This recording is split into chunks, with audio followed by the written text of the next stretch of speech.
We are tracking developments in the trial of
Welcome back, everyone. Please be seated.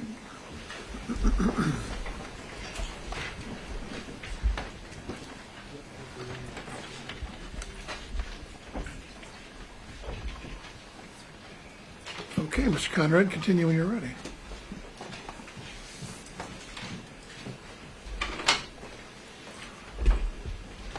Officer Rankine, before we broke the lunch, we were talking about this moment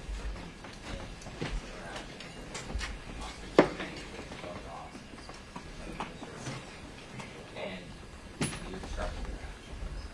I want to ask you, would it be helpful to illustrate, demonstrate to the jury where you are in relation to Mr. Ellis, what your position is? Yes. Okay. And with the judge's permission, I'd ask that you be able to demonstrate what he's looking at. State of any, I'm not sure what the demonstration is going to describe. I'm not sure exactly either, but can you describe it a little more, what we have in mind? So- You're asking him to sit down from the stand? I am. To demonstrate like on an imaginary body? Is that the idea? No, on me. Oh, on you? Okay. Microphone? Any concern? I think your microphones are on, ma'am. The state's pausing and gathering its thought before it answers.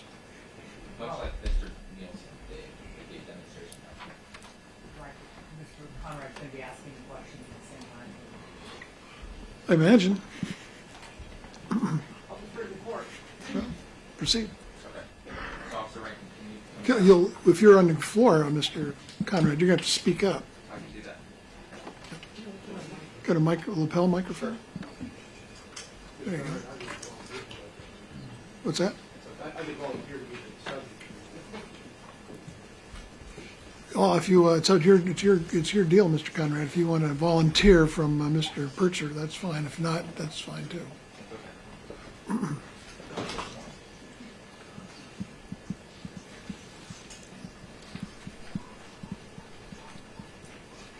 If the jury needs to, okay, already. Yeah, they'll stand if they need to.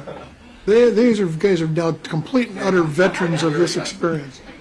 So they'll do whatever they need to do. You want to put this on?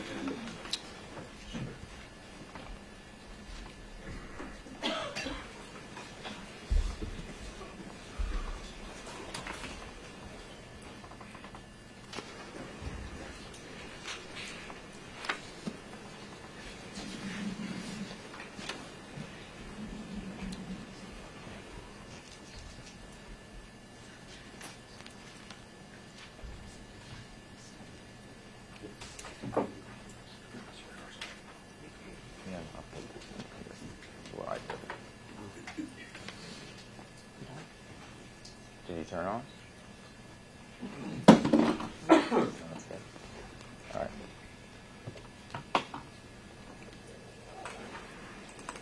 All right. Can you first show to the jury what you remember the positioning of Officer Collins and Officer Burbank in relation to Mr. Ellis when you first arrived? Like where everyone's located, and just have me. I will be Mr. Ellis in this. You want to do it here where we? Just lay down. Yep. Okay. Like this. So what I was describing when I was testifying, when I first came on the scene, Officer Collins was positioned on Mr. Ellis's back legs here. Pretty sure he was talking about how he testified that he had his legs crisscrossed and his knee this way. And what I saw was Officer Collins was in a prone position, holding his legs like this.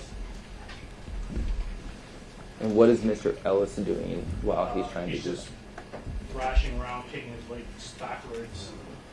Basically trying to break free of the grasp of Officer Collins, from what appeared to me. Okay. And then where is Officer Burbank? Officer Burbank, from what I remember, was kind of straddling him like this, and his hands somewhere in this area. Like this? Yes. Okay. And when you come into the picture, where are you? So, like I described, I helped Officer 4 secure his right leg, so that at this point in time, after both of them, both Officer Collins and Officer 4 were down on the ground, prone position, holding both hands on his legs. I had made my way over here.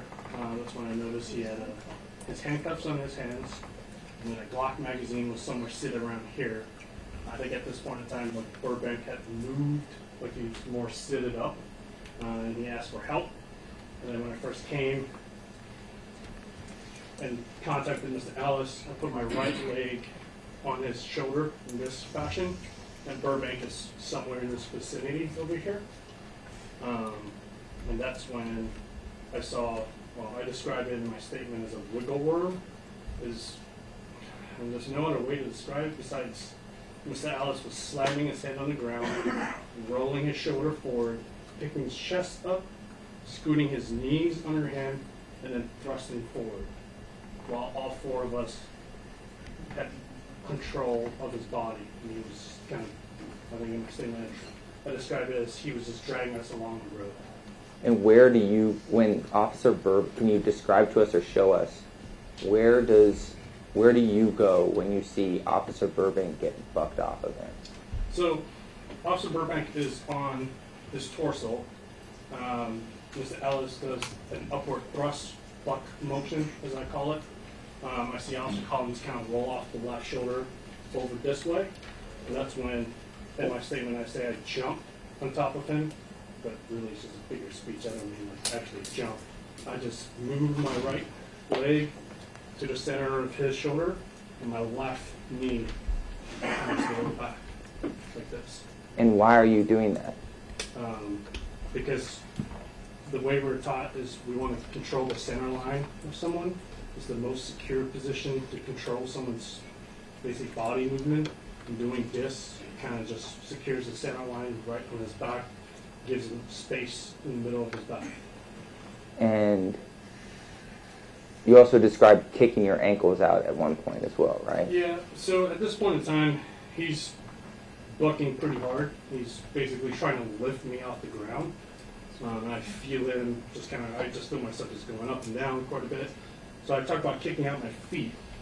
And I say, like it's in a seated position because I don't really know how else to describe it.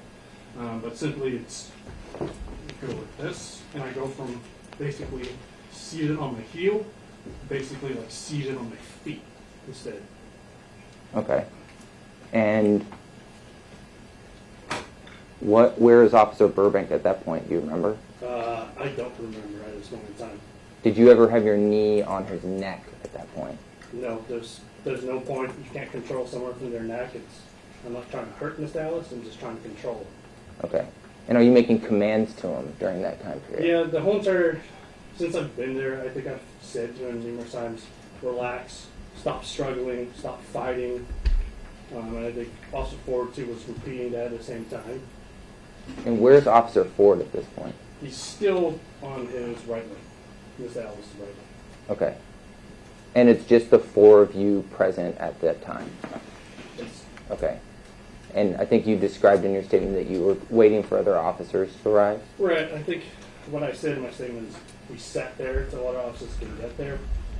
You know, I have weird speaking mannerisms.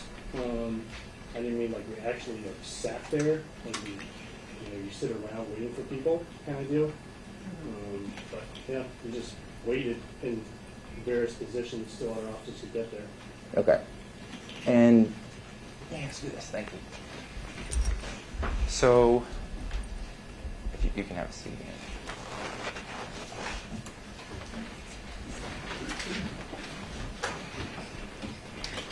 So one of the things I wanted to ask you about as well is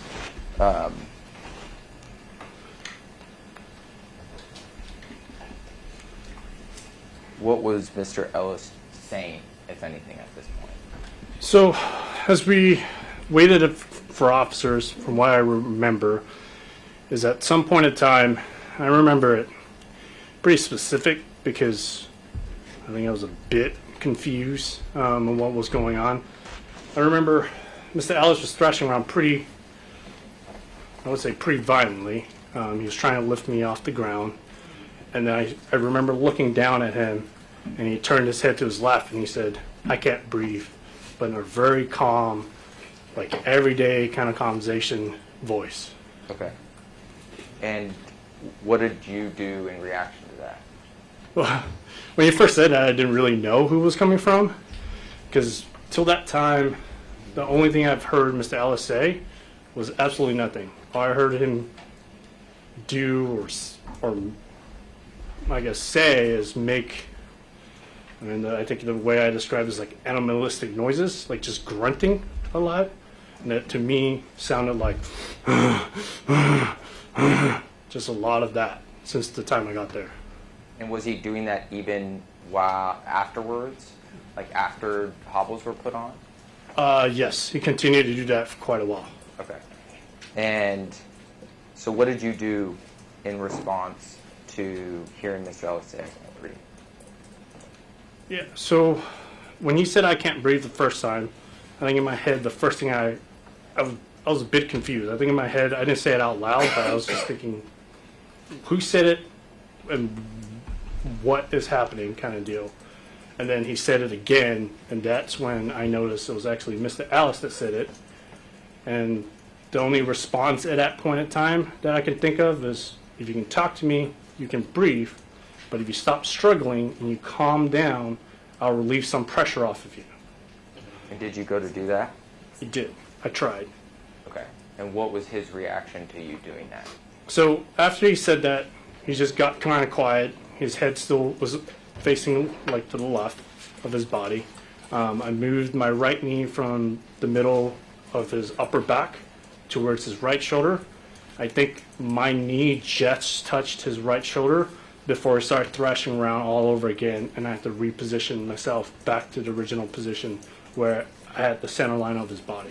What did you think he was trying to do when he was thrashing around? I thought he was trying to get up. Okay. And what's the risk in having him stand up? Well, the only thing, when I got to the scene, the only thing I know is that he was in a physical altercation with two officers. From what I saw when I first got there, the struggle that he was putting up with the two officers was very unsettling. I found the Glock pistol mag on his lower back when I was making basically my checks. So if he stood up, I didn't know if the fight was still on. I didn't know he was armed. Like, there was many factors, and the risk was way high for him to stand up. Okay. And you're talking again about a period of time until other officers could arrive, right? Yes. Okay. So tell me about what you remember in terms of when officers arrived. I just remember vaguely that there was numerous cars that came, and you could hear everyone kind of just slamming their brakes, get out of the cars really quickly, and run over to us. I know at some point in time, I heard Sergeant Lim on scene, but when I looked back towards his feet, there was 5, 6 officers holding onto his feet, and I saw what I think has been described to the court as the hobbles that were used Okay. on Mr. Ellis. And what were you doing while the hobbles were being placed So while the hobbles were being placed on, it was just counterintuitive. Like I had to move off of his back and just kind of put my hands on his back so that they are able to grab his legs and lift it off the ground to put the strap around his legs and then attach it. on?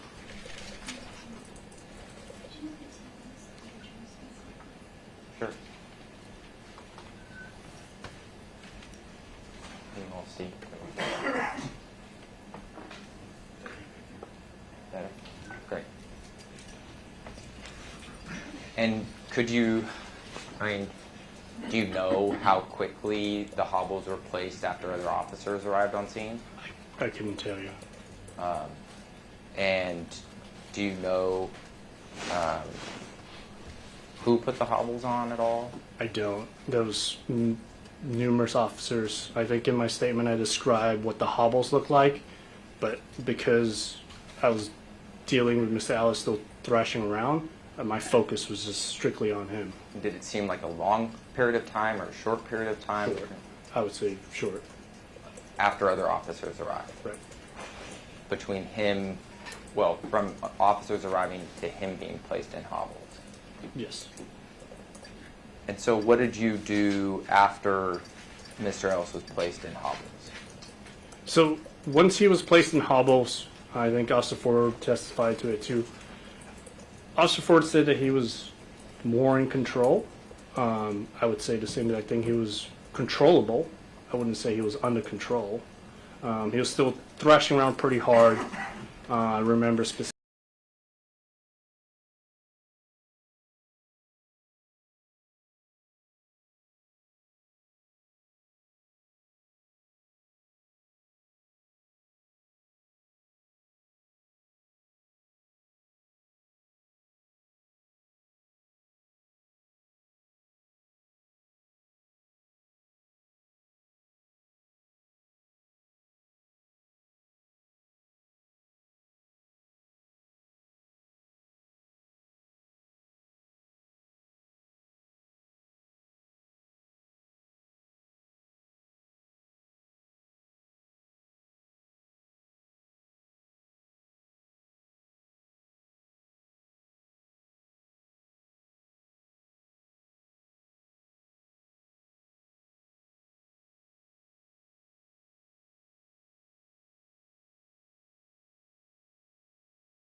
Thorough weapon sweep.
I didn't find any weapons on him. I knew he was cleared of any weapons. Then I transitioned to medical gloves because when I'm taking out taser probes, there's always a potential for blood being on there. I don't want it to be on like the gloves that I use all the time, which is like a cloth material. So I transitioned to my medical gloves. I think Officer Ford at this time was in front of me. I removed the taser probes and checked them. You always got to make sure that like the barbs are still intact, because if not, it would be embedded in them, and then fire has to take them out. But took the taser probes out, gave the taser probes to Officer Ford, who had like we call them like evidence bag. They just look like big Ziploc bags, where he stored it, and I think he handed it off to someone else. Can I ask you a quick question? Yep.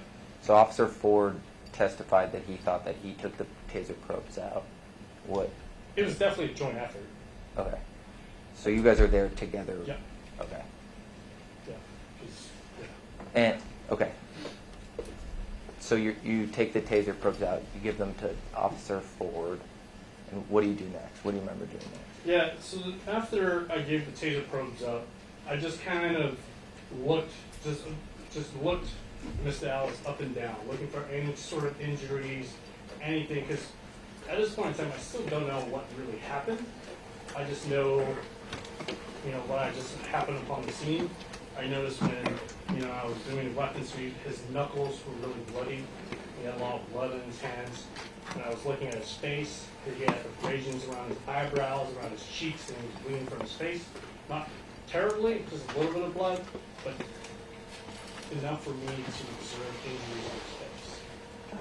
And then from that point in time, I think Officer Ford was still talking to him to calm down.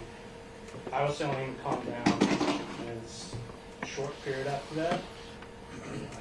Well, did you notice anything else about him? I think in your statement you discussed. Yeah, he was very sweaty, and I didn't know it at the time. He was in the first recovery position. I didn't know it at the time till I left. When I did my medical gloves, I left my gloves on him, and then I retrieved them later, and they were just completely soaked.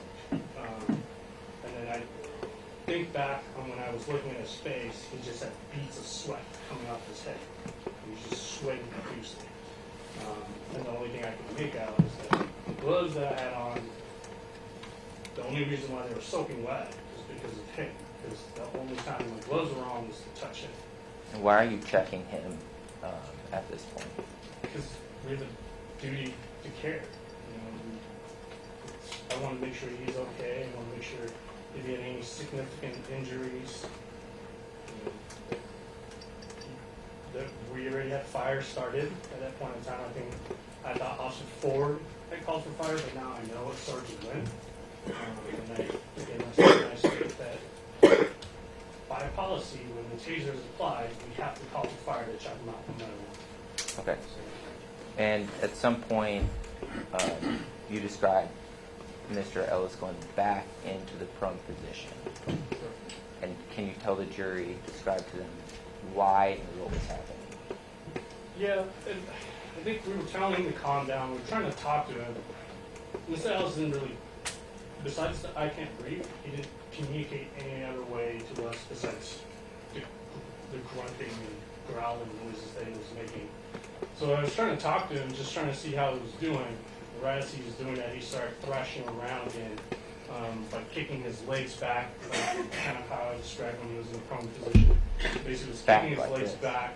Yeah, like he was trying to. What it appeared to me is like he was trying to break the hollows. He was kicking his legs back. It was rocking back and forth quite violently, and to me, it almost seemed like he wanted to be on his stomach. He kept rolling forward towards his stomach, and I was the thing that was stopping him from going to his stomach. So I instructed the other officers that were around me to just put him back on the stomach, because in this position, it's very hard to control. Like he's basically bouncing on his shoulder.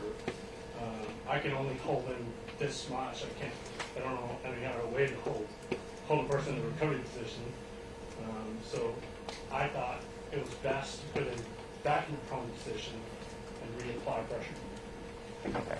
And so show for the jury what you're doing in that moment then. So you just roll me back over in the prone position, and I reapply pressure. Like I said, when he was in hobbles, he's definitely more under control. He wasn't, even though he was thrashing around anymore, I didn't really have to fear that he was going to stand up anymore.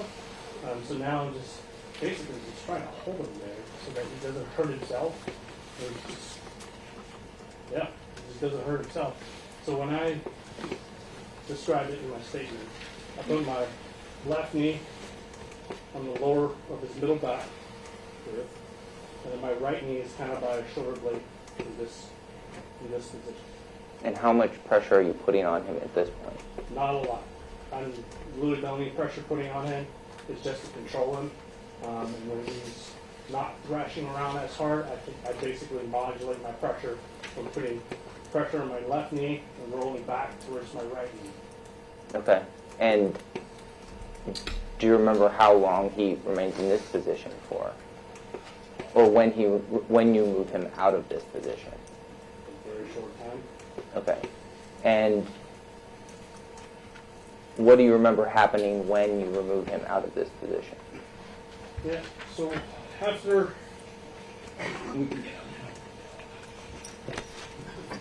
Thank you.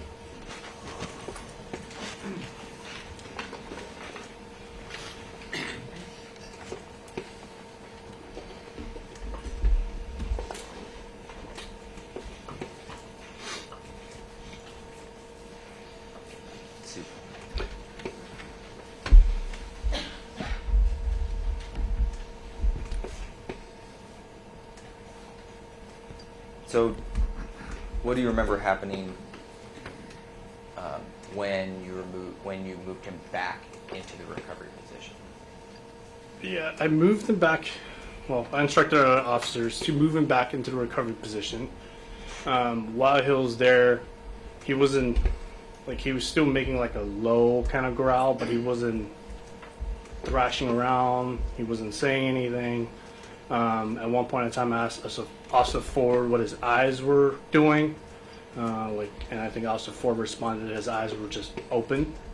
And that was the first time I actually had a chance. It's almost like I wish I could have just kept him in the recovery position the first time, because if I was able to, then I would probably have done a pulse check on him. But because that didn't happen, then I got a chance to roll him back in a recovery position. Second time, I did a pulse check on him. Okay.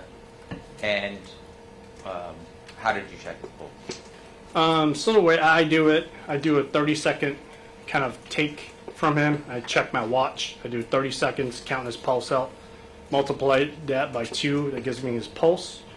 I wait about a minute or two. Really, I give it some time before I check his pulse again. And then when I checked his pulse, at this point in time, to me it was very weird because his pulse read about 80 beats per minute. And he had just been fighting this, thrashing around, exerting himself, making the noises. But his pulse was 80, which is, I think I'm sitting here now and my pulse is about 80. Did you make any statements in reaction to taking his pulse? Yeah, I think I said out loud to the other officers that it's weird. His pulse is 80. And why are you taking his pulse? To check on him, make sure he's okay. Okay. And if you hadn't felt a pulse, what would you have done? Probably immediately start CPR. Okay. And did it appear to you that he was breathing at this time? Yes. So from the recovery position, I was watching his chest a lot, making sure his chest was rising and falling. Okay. And in your statement, you talk about fire arriving at a certain point. Can you describe to us the moment that you saw fire and what you were doing at that point? Yeah. So when we rolled him to the recovery position the second time, Mr. Ellis's head was facing southbound towards Ainsworth, and I was behind him, so I was looking eastbound up 96. in my statement I described fire arriving, but I actually watched fire turn from Pacific down to 96 and just kind of make its way down to us. That's when he was already in the recovery position.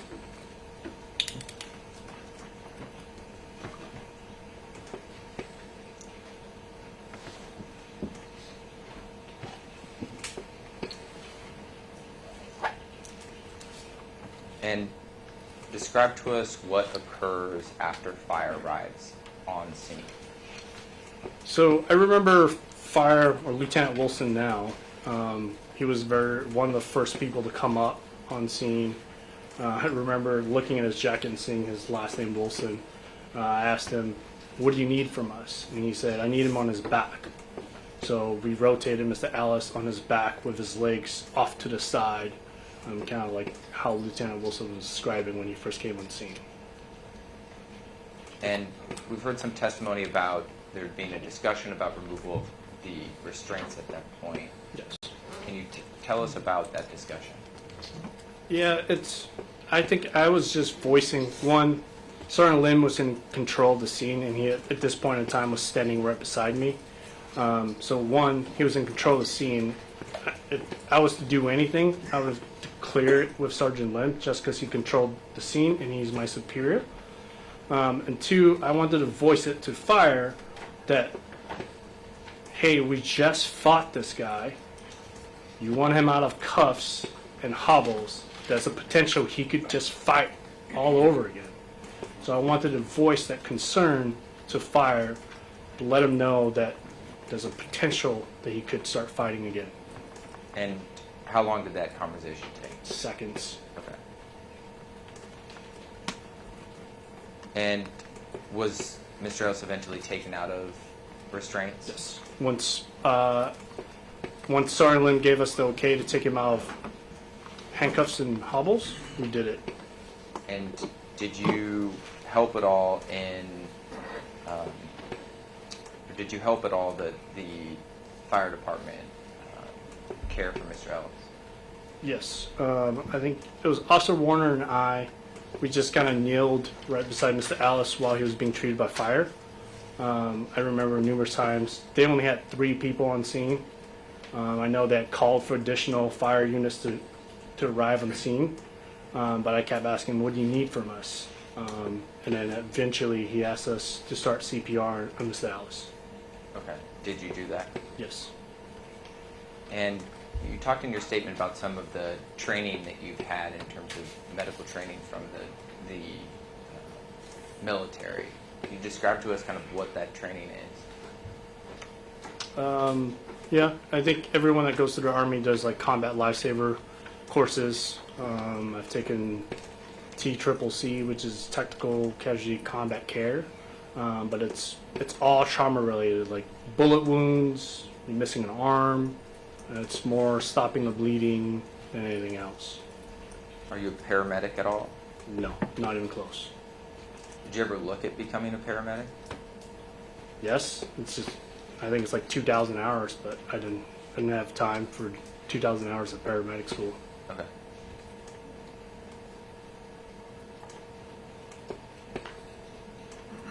I want to show you a couple of videos. If we could pull up Exhibit 22, please. And Judge, I believe this has already been admitted into evidence.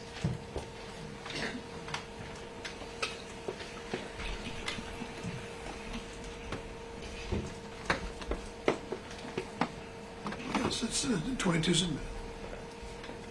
And can you see 22? I can. Actually, Judge, is it okay if Officer Rankine gets up so that he can point out to the jury what we're seeing here? That's fine. Okay. If you could go ahead and play it, and then Officer Rankine, just let us know when you want it to stop.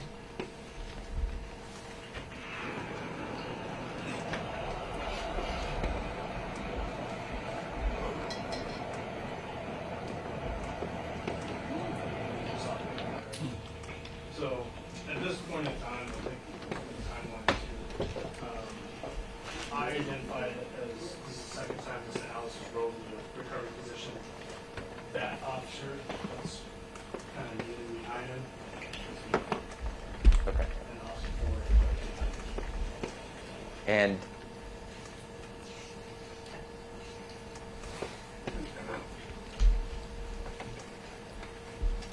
do you remember if there were any other officers that were assisting you at this point? I don't. There was so many officers there. I don't exactly know who was beside me. Well, let me ask you this. Were there any officers at any point assisting you in restraining Mr. Ellis? I know Officer Madden was to my left a couple times, helping restrain his legs. And how was she doing that? I can tell you. I just know that she restrained his legs at some point in time. Okay. And if we could just play through that whole video. That doggy pile. And based on your memory and review of this video, are you kneeling on Mr. Ellis at this point? No, he's in the recovered position. I'm just kneeling behind him. And the other video I wanted to publish is Exhibit 23. Judge, I believe this has been admitted as well. I think so too. Let me check.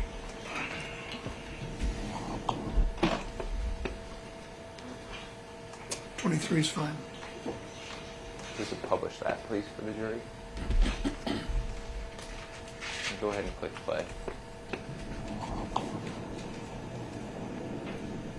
Can you tell it all if you're in this video? Yeah, I can tell. Can we pause it, please? Thank you. Yeah, the officer doing CPR to me. When fire had asked us to do CPR, Officer Warner was the first one to start on CPR. He did it for approximately 2 minutes. And then I took over until the rest of the fire department did it. So whenever medic one got there. So I probably missed a few minutes. That guy was doing the CPR, which was sweet. Okay.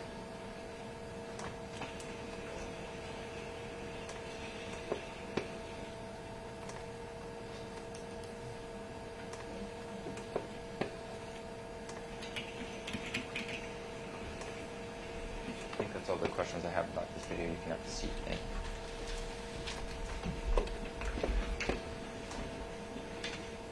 Just a couple of last questions for you here, Officer Rankine. So based on the actions that you took that night, do you believe that any of the amount of force that you used would have harmed or killed Mr. Ellis? No. Why not? There was, since I've gotten seen, there was no intent to harm Mr. Ellis. A lot of those things I did was just simply to control Mr. Ellis.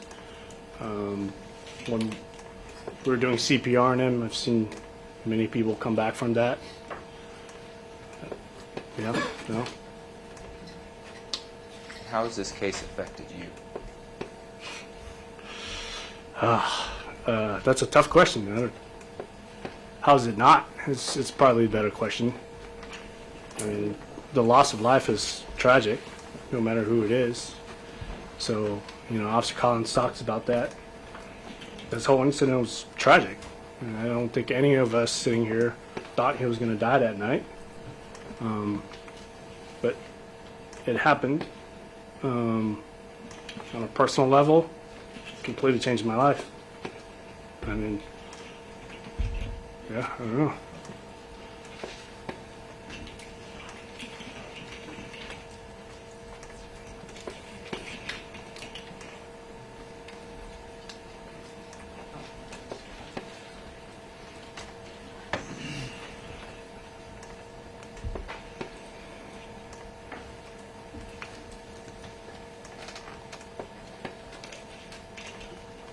I don't have anything else. Thank you, Officer.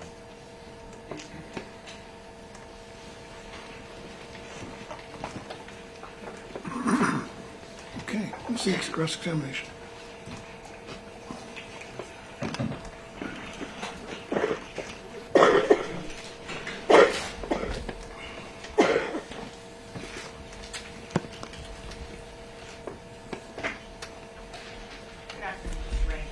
afternoon, ma'am.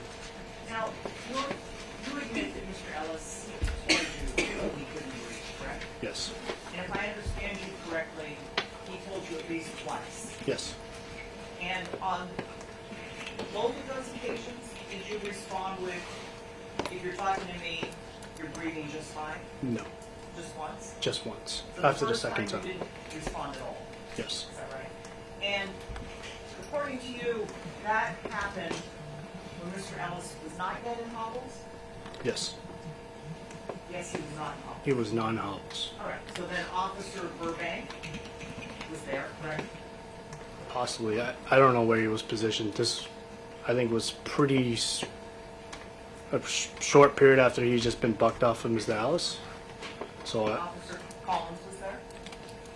I would assume so. I don't know. I couldn't tell you. Certainly, they didn't walk away before Mr. Ellis was in hobbles, did they?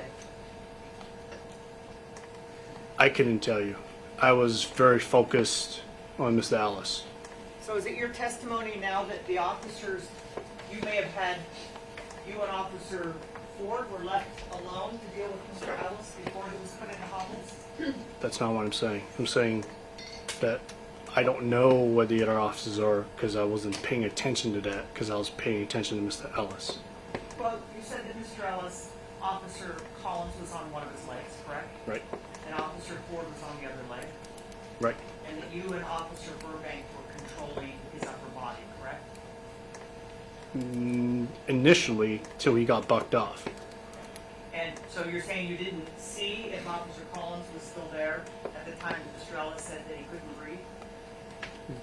I couldn't tell you because, like I think I described in my testimony, I was looking down at Mr. Ellis when he said, "I can't breathe." And just so that we're clear, you said it was in a very calm, normal voice, is that right? Yes. So he didn't shout it? No. He didn't sit on panic No. or plead, No. and he said it twice? Yes. How do we play 6:14? And this was shortly after you arrived on scene, correct? Sure. I don't know the exact time. How long had you been on scene before Mr. Ellis said that he couldn't breathe? Between the time I arrived on scene till hobbles get put on him, so I don't know, short period of time. So you're saying that the statement was made between the time you arrived and the time the hobbles were put on? correct? Before the hobbles were put on. How long was it before the hobbles were put on? I think. I don't know. You have no idea how long after you arrived before the hobbles were put on? Sustained. Do you know how long it was before the hobbles were I put on? don't. Judge has been asked and answered this. He has answered he didn't know. All right, well, let's look at 6:14. This is the video. That's your car, correct? Yes. All right. And if you play it.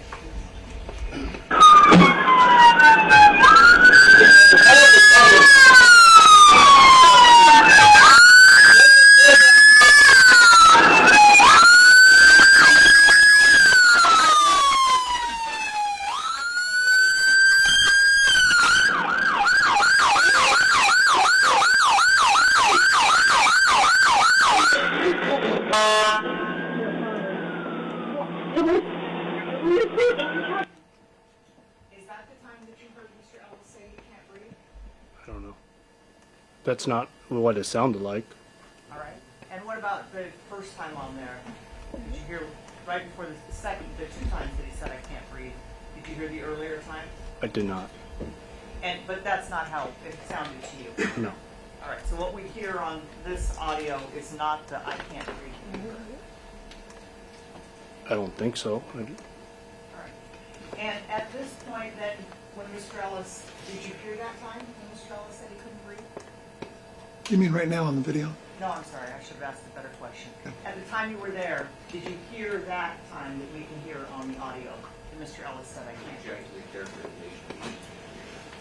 That we can hear on the audio. I'm not sure which audio you're talking about. I don't mind the question, I think it's ambiguous. What we just listened to, you heard Mr. Ellis say I can't breathe twice, correct? I don't know if I hear that. Okay, let's play it again.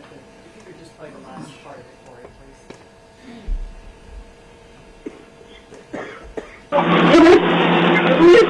Did you hear that?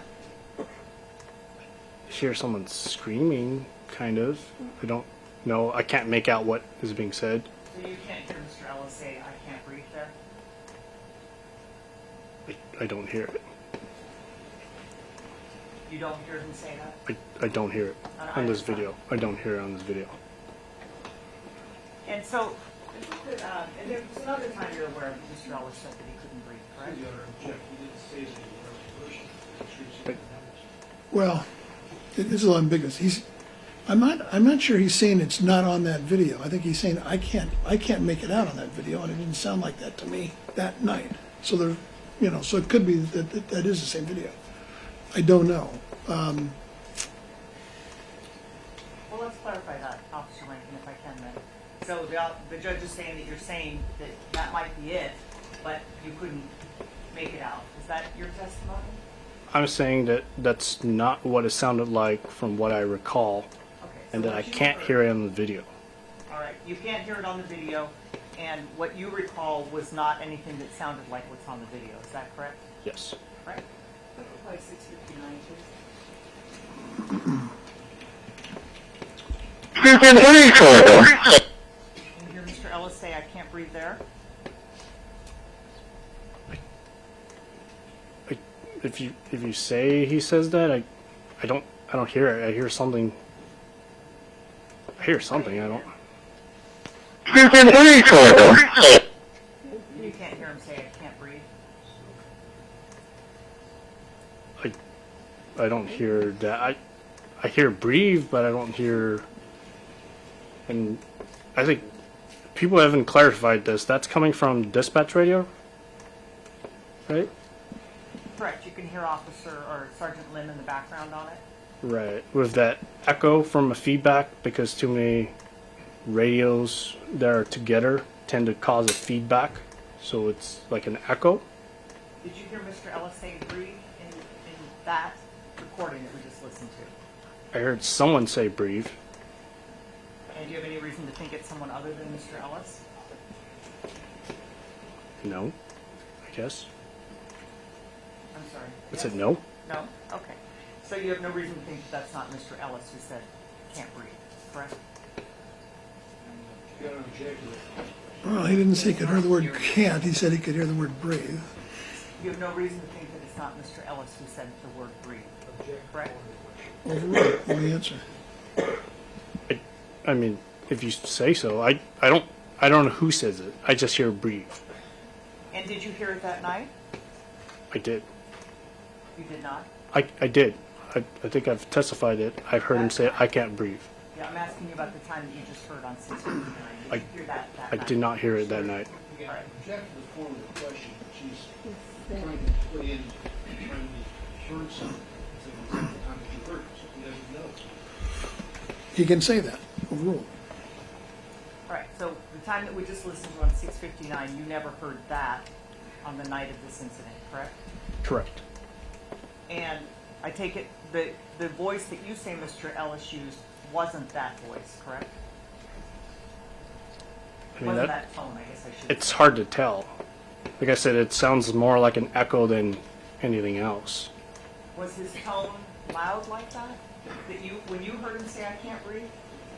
No. When he said it to me, it was a calm voice, just like I'm talking to you now.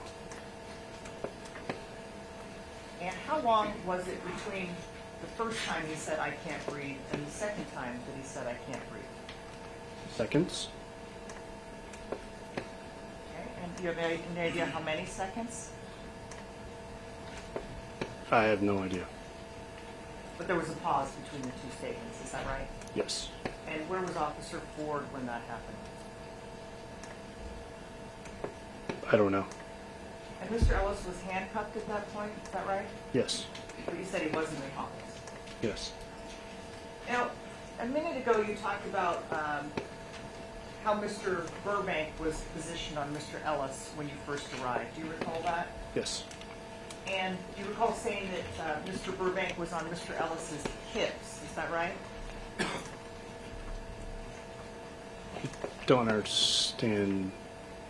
So that he was positioned when you first arrived over Mr. Ellis's hips, or his buttocks. Are you asking me what I just testified to? Yes. Yes. All right.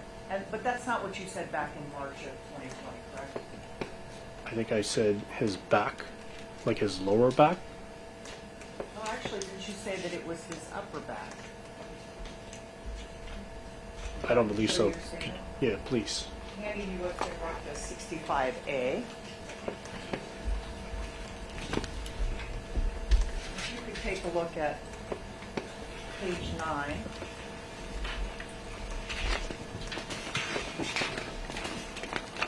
Line 6, starting at line 6.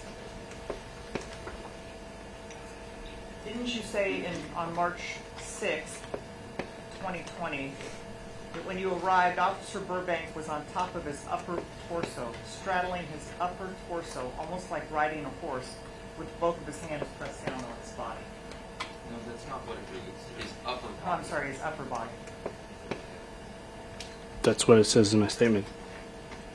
And that's your statement, correct? That's what you said on March 6th, Right. 2020? But when I say upper torso, as in, I mean, I don't.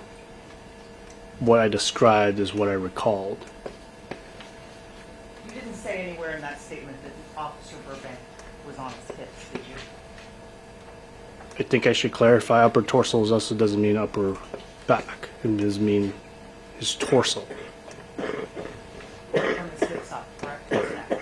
Yep. That would be your torso. Yep.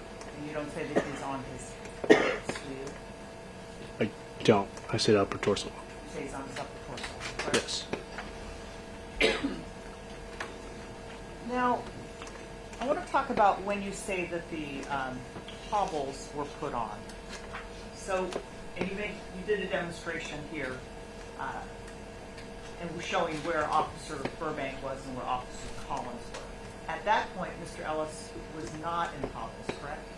Correct. But according to the statement that you gave back in March of 2020, as soon as you arrived, Mr. Collins asked you for hobbles, correct? Right. And how long did it take you for the hobbles were there with Mr. Ellis? I don't know. Can you give us your best estimate of how long it was before the hobbles came on the scene? I couldn't. I mean, I think it's been testified to in a physical altercation. Time is very vague. A short fight can feel like forever. So I don't know. But the hobbles were not on Mr. Ellis for some period of time after you arrived, correct? Correct. And when you described Officer Burbank purportedly being bucked off with Mr. Ellis, hobbles were not on at that point, correct? Correct. And it was the four of you holding down Mr. Ellis at that point, correct? Or four of you Before Officer Burbank gets bucked off? before the hobbles were put on. Officer Burbank gets bucked off at some point in time before the hobbles get put on, too. What happens to Officer Burbank after he gets bucked off? Where does he go? I don't know. You have no idea what happens to him? I just see him roll out of the picture. And then you never see him again I don't see him again. at all throughout the rest of the interaction? Are you asking about his memory of it, or is she asking about that? She's asking about his memory of it. I don't recall that. I don't recall seeing Officer Burbank again besides staying in front of the patrol car talking to Sergeant Lim after he's hobbled. Okay, so you remember Officer Burbank being on Mr. Ellis's back, being bucked off, rolls away, and then you don't see him again until he's standing in front of the patrol car with Sergeant Lim and Mr. Collins. Is that your testimony? That's what I recall.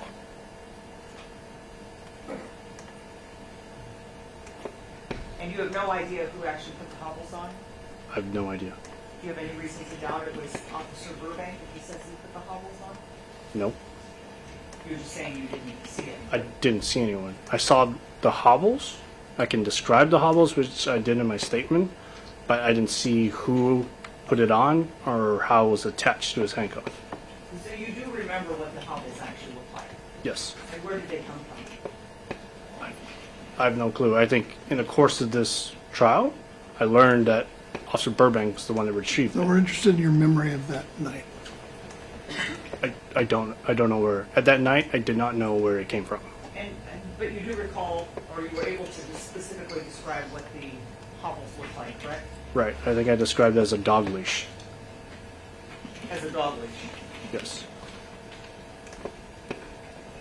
Now, when you were doing the demonstration, well, let me back up. After you heard Mr. Ellis say he couldn't breathe twice, did you ever say anything else to him besides, if you can breathe, if you're talking to me, you can breathe? Yeah, it's a full sentence. I said, if you can talk to me, you can breathe. But if you stop struggling with us and you calm down, I relieve some pressure off of you. Okay. So you didn't immediately move off of Mr. Ellis when he said that, correct? I attempted to. But you didn't immediately move off. You told him maybe stop struggling, correct? I attempted to move off of him. You were on Mr. Ellis at the time that he said, I can't breathe, correct? Yes. You had both of your knees on Mr. Ellis's back. Yes. When he said that. Yes. And you say that your sentence was, also, that if he stopped moving, that you would take your knees off him, correct? Right. And I think I also described he gets quiet, and that's when I attempted to move my right knee. And then Mr. Ellis started to thrash again, you said, correct? Right. And at this point, Mr. Ellis is still not in hobbles? No. So you put your knee back on his right shoulder, correct? In the middle of his upper back. All right. And you put your left knee in the middle of his lower back, correct? Yes. So you had both of your knees in the middle of his back on the ground. Yes. And was it after that point that the hobbles were put on? Some point after that. Now, you never followed up with Mr. Ellis and said, are you able to breathe? Did you?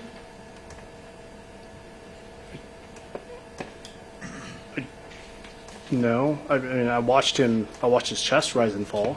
But you never asked him, are you okay? Are you able to breathe? I think Mr. Ellis wasn't talking to anyone. But did you ask him, officer? I did not. And you never told Sergeant Lim that Mr. Ellis had said he couldn't breathe, did you? I did not. And you didn't tell any of the other officers who arrived that Mr. Ellis had told you twice that he couldn't breathe, did you? I did not. And you never told fire when they arrived that Mr. Ellis had told you twice that he couldn't breathe, did you? I did not. I was just busy trying to help fire. You would agree it's important for fire to know if Mr. Ellis couldn't breathe, right? I think hindsight 2020, I think I would agree with that statement. You would agree that fire needs to understand what the situation is so that they can appropriately treat him, correct? I think, according to Lieutenant Wilson's testimony, they started bagging him pretty quick when he got there. So you're saying you didn't think you needed to tell him about Mr. Ellis saying he couldn't breathe?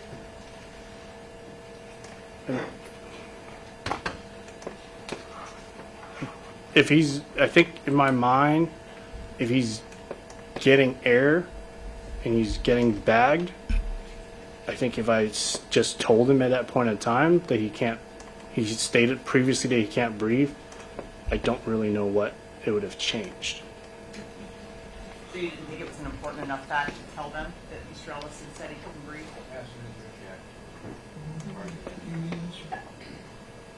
When, I mean, like I said, he started bagging him pretty quick. So even if I said he can't breathe, I don't know how that would have changed anything. Fire was already treating him with a bag. So my question is, did you think it didn't matter? Is that what you're saying? That's why you didn't think there was any need to tell them that he said he couldn't breathe?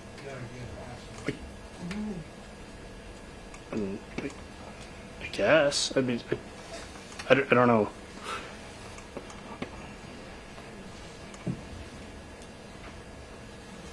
According to you, other than Mr. Ellis saying very calmly in a calm voice that he couldn't breathe twice, he never said anything else, correct? Yes. So he never responded to any of the other comments that you made to him, correct? Comments as in telling him to calm down? You described how you were trying to talk to Mr. Ellis. He never responded, did he? No. And he never responded to anything that Officer Ford said, correct? I think that's what Officer Ford testified to. Well, you saw him, didn't you? Did you see him respond to anything that Officer Ford said? Not that I recall.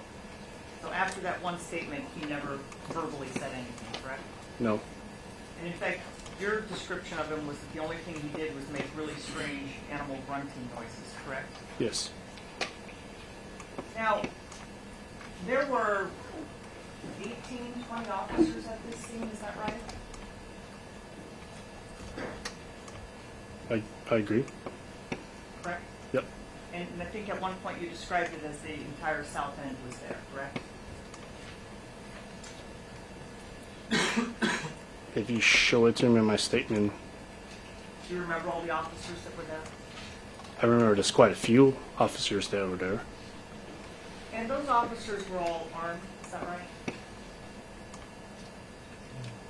Armed as in carrying a firearm? Correct. Yes. And they're all trained, Yes. and they were there and could assist with Mr. Ellis, correct?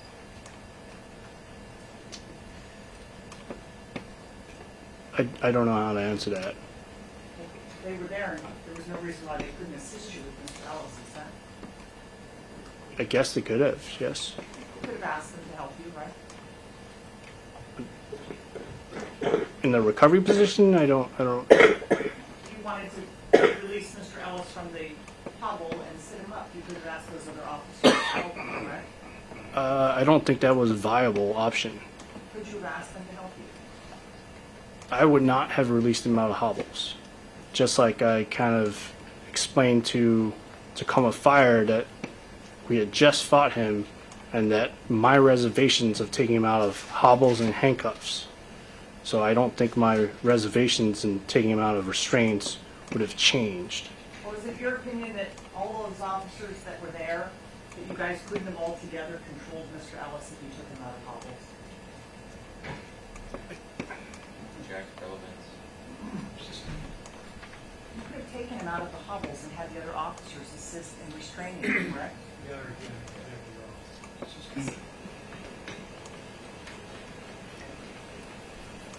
The other officers that were there included Officer Farinas, correct?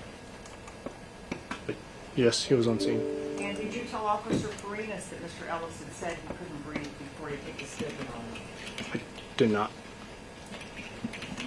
And in fact, you didn't say anything at all about a spit hood in your statement to Tacoma Police, correct? Or, excuse me, in your statement to the Pierce County Sheriff's Office? I don't believe so. Do you not remember that there was a spit hood put on Mr. Ellis?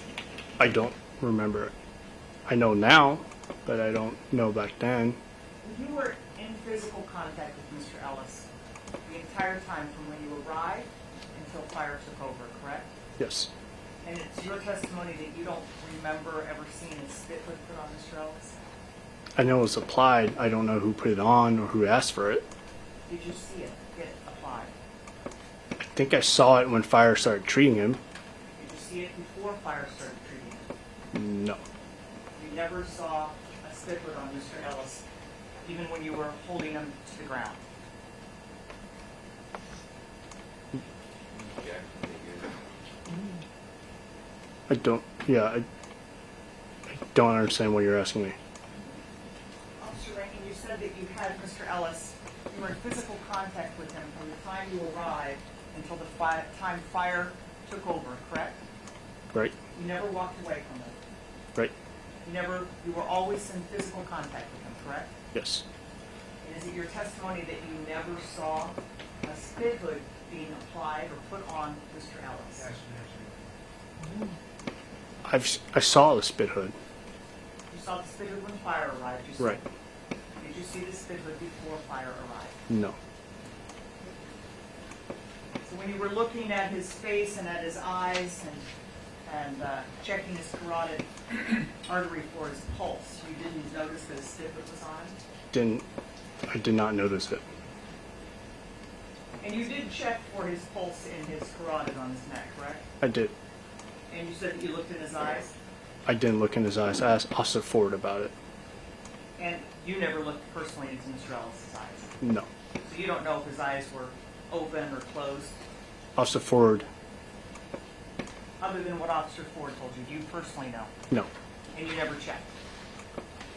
I Personally? Officer Ford's my partner, so I would trust what he said. When you arrived at the scene, you were never told that Mr. Ellis had already said that he couldn't breathe, correct? I didn't hear that question. Sure. Officer Collins and Officer Burbank never told you that Mr. Ellis had said he couldn't breathe, did they? They did not.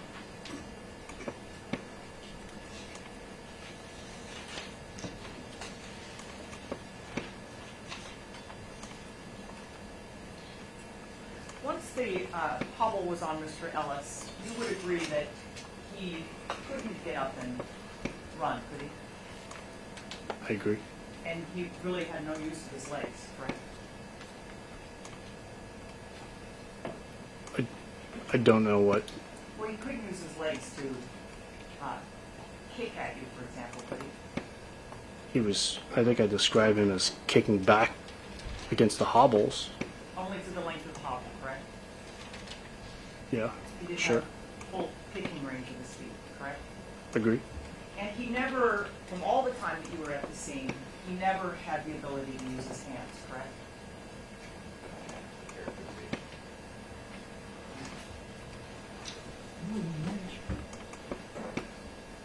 Yes, because he was in handcuffs. He was in handcuffs from the time that you arrived, correct? After I found out he was in handcuffs, I mean, when I first got there, I didn't know he was in handcuffs. But he was, wasn't he? Yes, You just didn't see it right away. I didn't see it right away. And so you never saw him strike at Officer Burbank, did you? I did not. You never saw him strike at Officer Collins I did not. with his hands? So, Did he strike Officer Collins with any other part of his body? I don't believe so. He didn't strike at Officer Burbank with any other part of his body? No. And at some point, after the hobbles went on, Mr. Ellis stopped moving, correct? Stop moving. He stopped thrashing or moving around, didn't he? Yeah, for a brief period of time so we could roll him to a recovery position. He wasn't moving and thrashing around the entire time until fire got there, was he? I don't understand the question.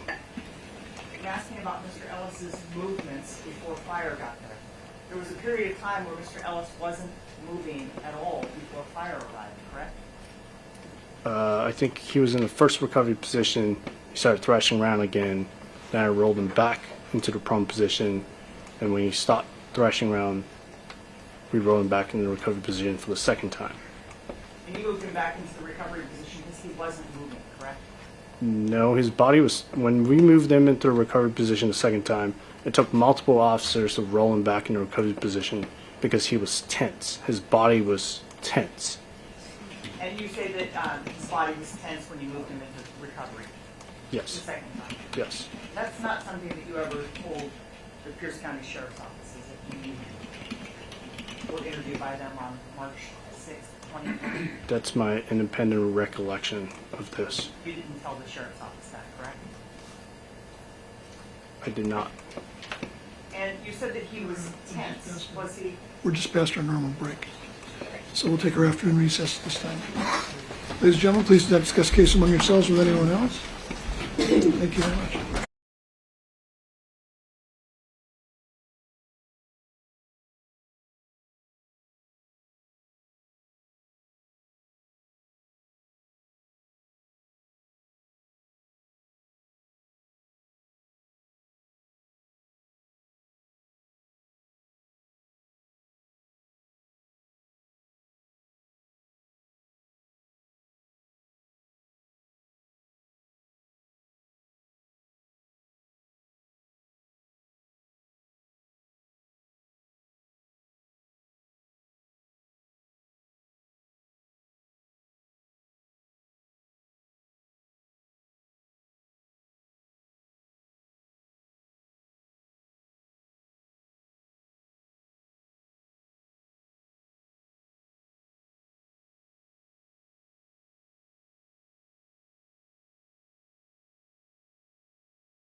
All right, welcome back, everybody. Please be seated. Ms. Eakes, continue when you're ready.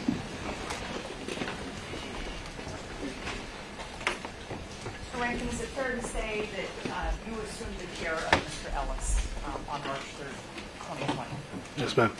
And in fact, when Sergeant Lim arrived, you said to Sergeant Lim, I got this, correct?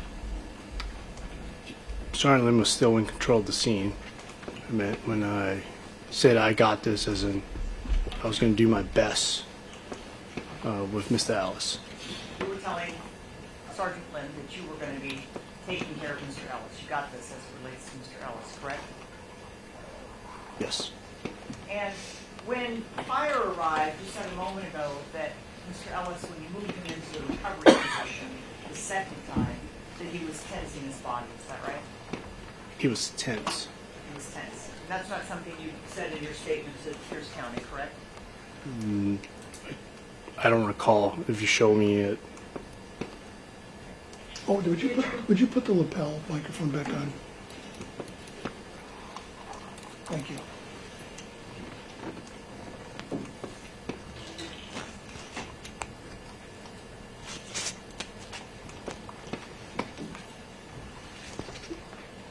Now, you said earlier that you were checking Mr. Ellis's pulse. Is that correct? yes, ma'am. And that was after you moved him into the recovery position the second time? Yes, ma'am. And so, when the fire arrived, what was Mr. Ellis's condition from what you saw? Are you asking me what I observed of Mr. Ellis when? Yes. What did you observe about his physical condition when fire arrived? His eyes was open and he was still breathing because I was watching his chest rise and fall. All right. And was he responsive? I don't know how. I don't recall that. You don't recall his, and that's when the fire walked up? He hadn't really talked to us, so when you say responsive, I don't. As in, was he talking to us? He hadn't responded at all to anything, correct? Right. All right. So when fire arrives, I'm talking about when fire arrives at Mr. Ellis's side, is it your testimony that Mr. Ellis was breathing, that his chest was rising and falling, Yes. and that his eyes were open? Yes. So he wasn't, well, you know what the Glasgow coma scale is, correct? I don't. And so it's your testimony that he wasn't non-responsive, or was he? Was he unconscious is a better question. I would not. There's no way I could tell that. You couldn't tell that he was unconscious? Like, his eyes were open and he was breathing. And you actually have had a fair amount of medical training, correct? In trauma care. And you talked about in your statement about the fact that you've actually learned in trauma care even how to put cricks in somebody's neck when they stop breathing, correct? Yes.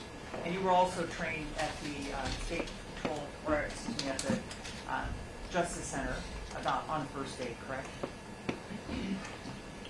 You would have to show me. I don't recall that. You don't recall when you were in the basic law enforcement academy that you received training? No, there was talks of first aid, if that's what you're talking about. Just basic first aid. Yes. Yes. And did you also have first aid training when you were at Tacoma Police Department? Yes. As in for wound management and like tourniquets and bandages. So did you never learn about breathing issues? I picked it up from time to time, but I don't know specifically if any of the first aid training that I received from Tacoma or Belia went over breathing issues. Well, you would agree that you certainly understood that if someone was having difficulty breathing, that's a medical emergency, correct? I agree. And that if someone's having difficulty breathing, you need to move them into a position where they can breathe, correct? Which is the reason why I moved him into the recovery position. You moved him into the recovery position because you knew that there was a risk if he was in the prone position of positional asphyxiation, correct? Overruled. You can tell us why you did that. I moved into the recovery position because from my little bit of medical training I've had, that is the best position to put someone who is not struggling and is not doing anything, is just easy for the body to recover in a recovery position. So the only reason to move somebody into the recovery position is if they are not struggling? You know, it's also for breathing, like you've talked about. Okay, so you understood that you moved somebody into the recovery position when they're having difficulty breathing, correct? Yes. And you were trained on positional asphyxiation at the Basic Law Enforcement Academy, weren't you? In regards to multiple officers piling on top of an individual for a long period of time, So is it your testimony that the only thing you learned at the Basic Law Enforcement Academy is that you shouldn't have multiple officers on somebody at the same time? I think the way to describe it, it's like quite a few officers laying on top of an individual. Did you understand that putting pressure, keeping someone in the prone position could lead to positional asphyxiation?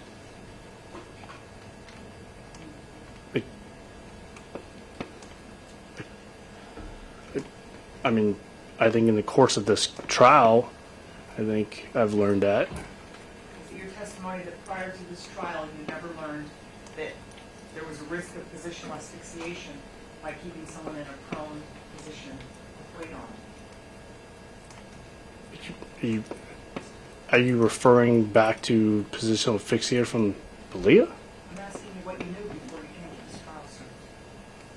Well, you're asking about what he knew on March 3rd, 2020, right? Sir, at the time of Mr. Ellis' death, did you know that leaving somebody, or had you been trained that leaving somebody in the prone position, weight on, could lead to positional asphyxiation?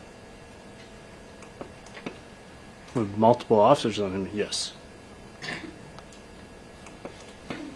And at the time of Mr. Ellis' death, you weighed about 200 pounds, is that right? I believe so. You're 6'2", is that correct? Yes. Now, you talked about Mr. Ellis slamming his head into the ground. You never said that to the Pierce County Sheriff's Office, did you? I don't recall. I think I was describing kind of the wiggle whirl motion. But you never said anything about Mr. Ellis slamming his head into the ground, did you? I don't recall that. But I think I was describing the wiggle whirl. Again, you didn't say anything about him slamming his head into the ground, correct? You may answer. No. And you would agree that the best way to prevent Mr. Ellis from slamming his head into the ground was to get him off the ground. Right? Yes? You can't slam his head into the ground then, correct? I agree. Did you ever hear agonal breathing from Mr. Ellis? No. Did you ever have any reason to believe that Mr. Ellis had stopped breathing? No. Now, in your statement that you gave on March 3rd, first of all, you told Pierce County that you had a very detailed memory of the events, correct?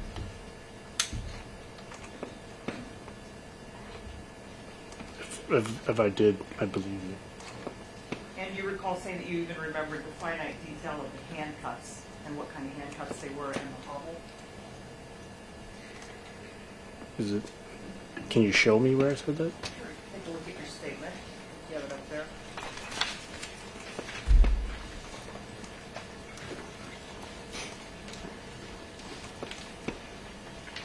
Take a look at page 35, last full page.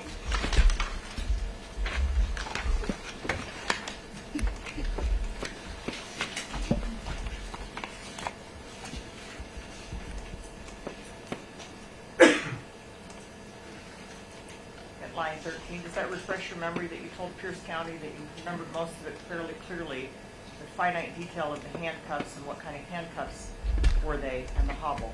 Do you recall saying that? That's what it says in my statement. And you would agree that your memory was freshest back on March 3rd, 2020 about this incident? I agree. Now, in your statement that you gave, you talked about the fact that when you first arrived, you and Officer Burbank made a plan about how to attack holding down Mr. Ellis on his torso, correct? Yes. And you agreed that you would take the right side of Mr. Ellis's torso to hold him down, correct?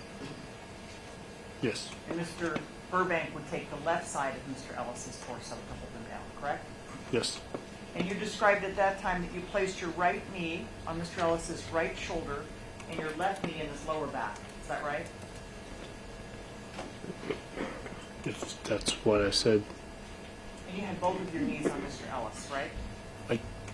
I think at the point in time, Burbank was still straddling Mr. Ellis, so I don't know how my left knee would have been able. I think it was in that direction of his lower back, but I don't think it was actually on his lower back. Okay, so are you saying that at the point that you went hands-on and put your knee on Mr. Ellis's right shoulder, Officer Burbank was still sitting on Mr. Ellis's torso? I think I just said straddling his torso. And when you say straddling his torso, he was putting weight on Mr. Ellis, wasn't he? I wouldn't know that. Well, he was holding Mr. Ellis down, wasn't he, officer? He was placing pressure on him. Yes. So he was putting weight on him to press him down to the ground, correct? I think that's not a fair characterization of what I just said. Well, when you took over the right side, what did Mr. Burbank do? We made a plan. We hadn't even enacted the plan because it's such a dynamic situation. So we had made the plan. Officer Burbank was still straddling on top of his torso. And then that's when he was trying to get off of Mr. Ellis, and Mr. Ellis bucked. Okay, so Officer Burbank never actually kind of took the left side of Mr. Ellis's body, is that right? Not what I recall. That's right. Yes, it's not. I don't recall him taking the left side. And you said that when Mr. Ellis bucked, that he actually threw Officer Burbank off and that he rolled off onto the ground. Is that right? Yes. And you said it was kind of towards the left side of Mr. Ellis's body. Is that right? Yes. And you heard the statement of Officer Burbank in this trial, didn't you? I did. And you would agree he doesn't say anything about being bucked off of Mr. Ellis and rolling to the ground after you and Officer Ford arrived? I don't recall it. You would have to show me it. You don't recall whether he said that or not? Yeah, I don't recall a statement. And you heard Officer Collins testifying, correct? Yes. And you didn't hear him say anything about Officer Burbank being bucked off and rolling on the ground after you and Officer Ford arrived, did you? Correct. And you heard Officer Ford testify? Yes. And you never heard Officer Ford describe Mr. Burbank being bucked off and falling or rolling onto the ground after you and Officer Ford arrived, correct? Correct. But I don't know if they would be able to see it because they both were prone behind Mr. Ellis. Well, they were certainly looking at Mr. Ellis. They were in contact with Mr. Ellis, correct? Possibly, from what I remember from my recollection of it, was they both had their heads kind of tucked away so they wouldn't get kicked. So you're saying you don't think that they could see it because they weren't looking up? I don't know for a fact, but that was the position I saw him in. And you said that at that point is when you jumped and moved all of your weight to the middle of Mr. Ellis's body, correct? Yes. And you took your knee then, your right knee, and put it over the top of his spine, just below the base of his neck, right? Yes. And then your left knee was in the middle of his spine on his lower back. Yes. And I think you described yourself as being almost in a seated position on Mr. Ellis, correct? Right. And that you had kicked out your ankles. Kicked on my feet. Yes. You described it as kicking out your ankles, is that right? Yes.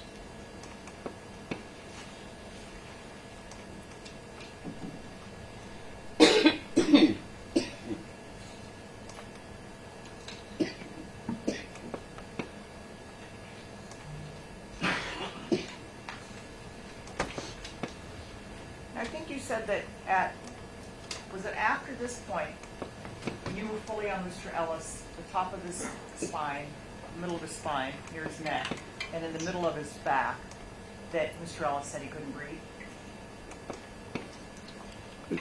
Yes. That was the point at which he said it. Yes, after I took control of his upper torso. Yes.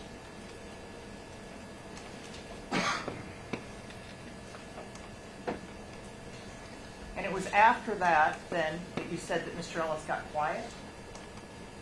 After he said I can't breathe. After he said he couldn't breathe? Yes. And that's when you started to reposition one of your knees, correct? Yes. You described him as violently thrashing again. Yes, ma'am. And what was happening with his legs, with Officer Collins and Officer Ford on his legs? I don't know. I didn't look back that way. Well, you were facing, as I understand it, aren't you facing the direction, you're facing west or east? I was facing east, more south. And you're saying you just never looked at who was at his feet? It was such a dynamic situation, ma'am. All I was trying to do was control his upper torso, so I didn't have the time to look back at what the other officers are doing. Right, so then you put your knee back in the middle of his spine, correct, near his neck? I think that's not back immatriates is, I think, the way I would characterize it. All right, so it's lower than what the position was before, where it was near his neck, is that right? It was never near his neck. Well, you actually described it as being at the base of his neck, right? Top of spine, base of his neck, And that's where you put your knee back to? which, yeah, I'm describing his upper back. And it was it not until after the weapons check, well, the next time you rolled him, or the first time you rolled him to recovery then, was to do a weapons check, right? Weapon sweep? Yes, ma'am. And you didn't move him to recovery to address his issue of saying he couldn't breathe, correct? I was getting to that. But you didn't move him to that position at that point when he said he couldn't breathe, correct? I could not have, the way he was struggling, I could not have moved him to the recovery position. Okay. And you didn't, did you? Did not. And even though there were 4 officers there, Yes. were there any other officers that had arrived by that point? I think Sergeant Lynn was there. So there were 5 officers there when Mr. Ellis said he couldn't breathe? I'll allow this overrule. I don't know how many officers were there when he said it. I heard it. I think Officer Ford testified that he heard it. Okay.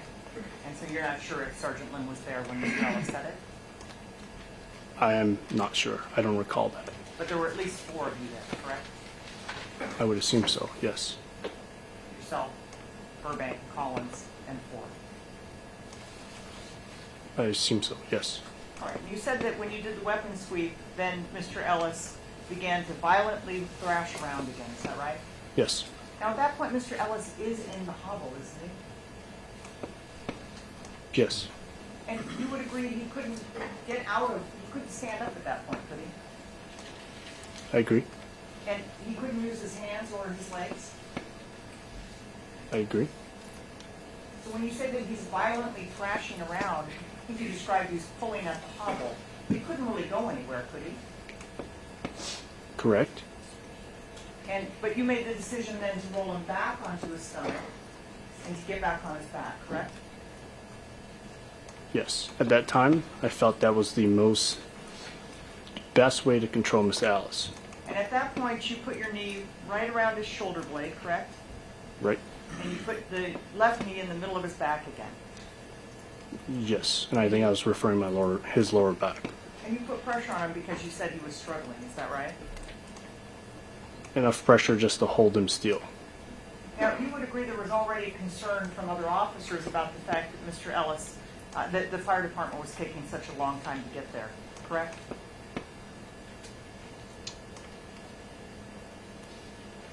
I think from my statement, that's later on. Why don't you take a look at your statement at page 18?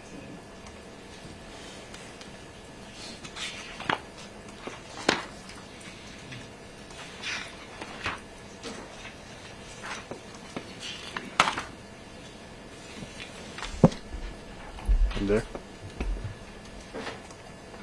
If you look at the bottom of 18, starting at 19, you said, but so once we had rolled him back over on his stomach and reapplied pressure to him just to hold him down till fire could get there. I remember him, Sergeant Lynn, getting on the radio and asking, What's fire's ETA to our location and dispatch with responding with I'll check. At the same time, I can't remember which TPD officer was the one that said this, but he said something along the lines of all times fire was to run priority, they're not running priority now. Is that right? That is correct. So there was discussion about fire taking a long time to arrive, correct? When you moved him back into the prone position? Yes. And then your description of fire arriving is that you said that they did not arrive with any sort of priority, correct? I think I described watching them turn from Pacific and driving down without any lights on. Right. And you said it was almost like an everyday cruise to our location, correct? Yes. And at that point, when you first saw them, they did not have their lights and sirens on, correct? Yes.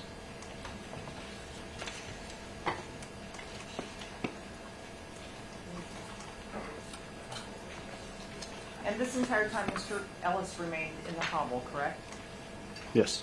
Now, isn't it true that when Pierce County asked you about how long Mr. Ellis had been on his stomach and hobbled, you said that you couldn't estimate, right?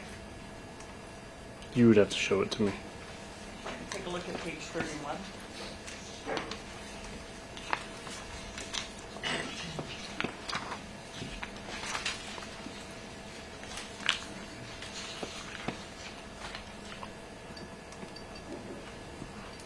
Recall at line 17, Lieutenant Brockway said, so it sounds like he was on his stomach during the hobble for a time, rolled to his right side, and then back down to stomach, and then back to the right side again, to the right again. Is that right? And you answered, yeah. And then he said, okay, and this may be hard to estimate. Any idea how long he's on his stomach hobble? And your response was, I couldn't tell you. Do you recall that? Yes.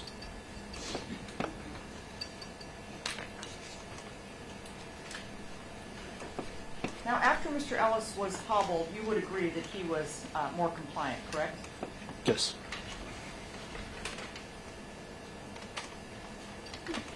But you also claimed that after Mr. Ellis was hobbled, he had been kicking you off.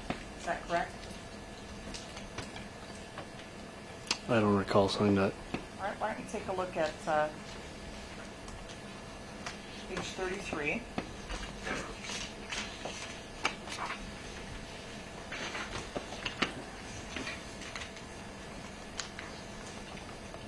At line 6, you recall as part of your answer, you said he was slightly more compliant once we got hobbles on him. He's gonna refresh his recollection, that's fine. But he said he can't recall, so he should go to review it. Why don't you let him take a look at it first? Fine, you can take a look at it. Start at Line page 6. 33 and line 6. Starts at 32, line 23. Do you agree, Ms.? That's fine if you want to start there. So please look at page 32, line 23, did you say? Correct.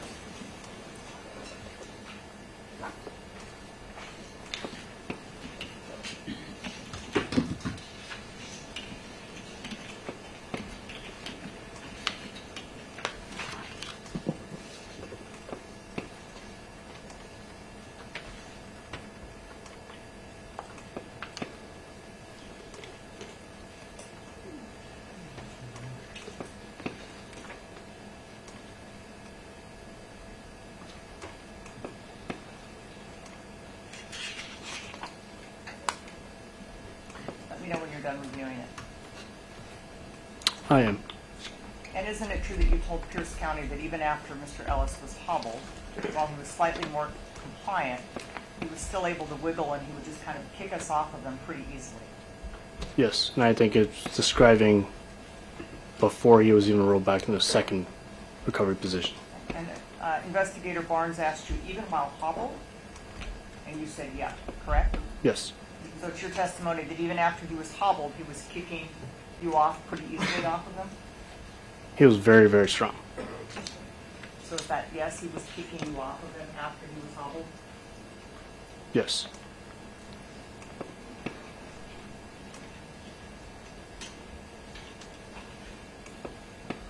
Now, at some point you became aware that Officer Lim, or excuse me, Sergeant Lim, was talking to Officers Burbank and Collins over by their car, correct? Yes. And you could actually see them, correct? Yes, ma'am. And you could hear what they were talking about? I couldn't hear him, but I could see also Burbank was kind of showing Sergeant Lim, I think it's the right side of his face. Didn't you say that you were able to hear them? I may have, and I may have misspoke because they were pretty far away from me. All right, well, you said at the time in March of 2020 that they walked over to the patrol car, correct? Can you show me where it is? Take a look at page 15.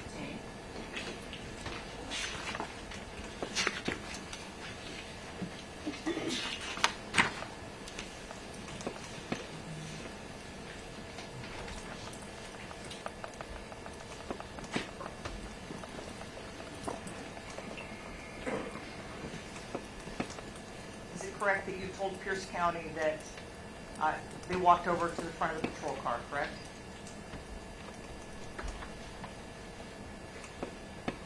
Which line are you talking about?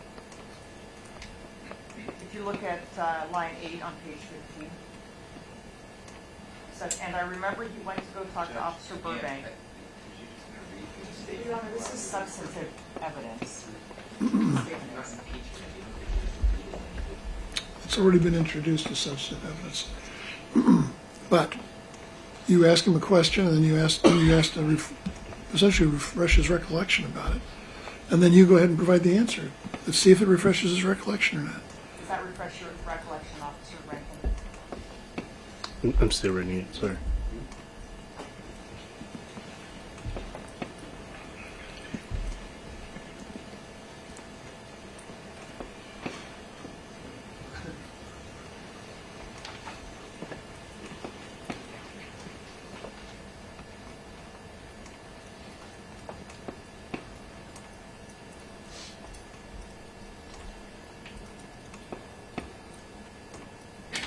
Okay.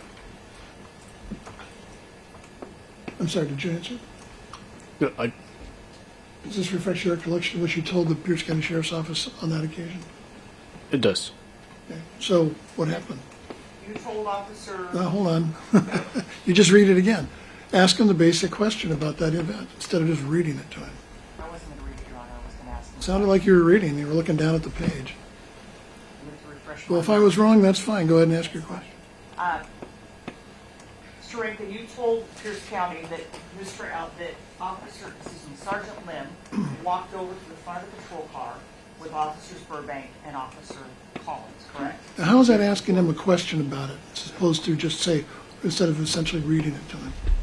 How is that different, Ms. Eakes?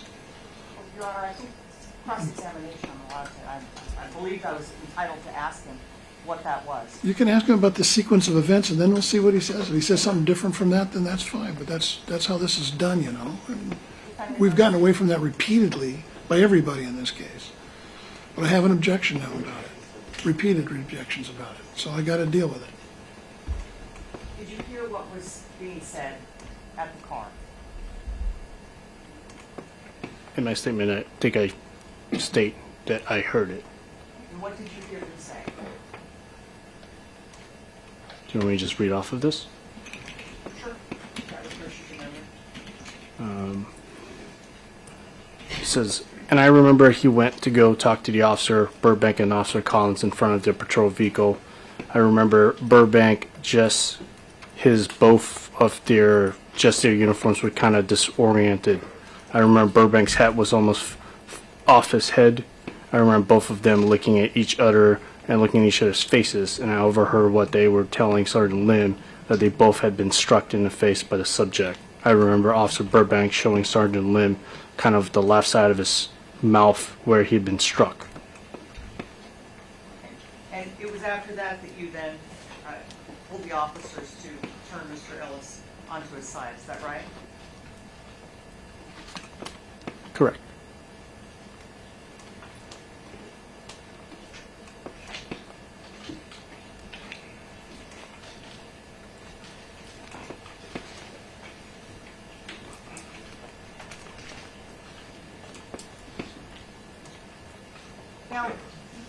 asked questions on direct examination about when fire arrived.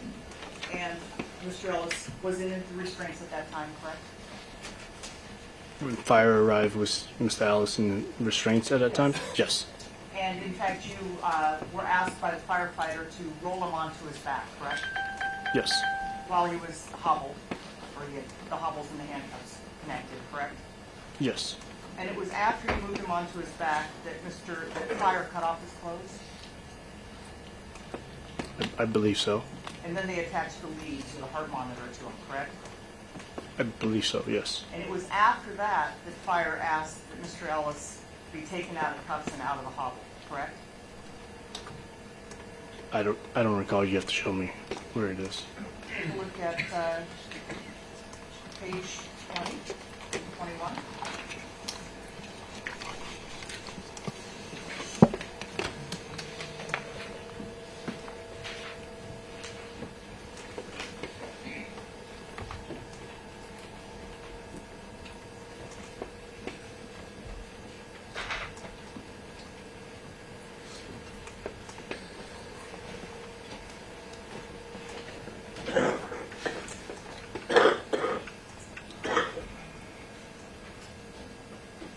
Okay. And you recall that fire asked you to take him out of the handcuffs and out of the hobble. Yes. And that was because they said that they needed to put an IV in him or else he was going to code, correct? Yes.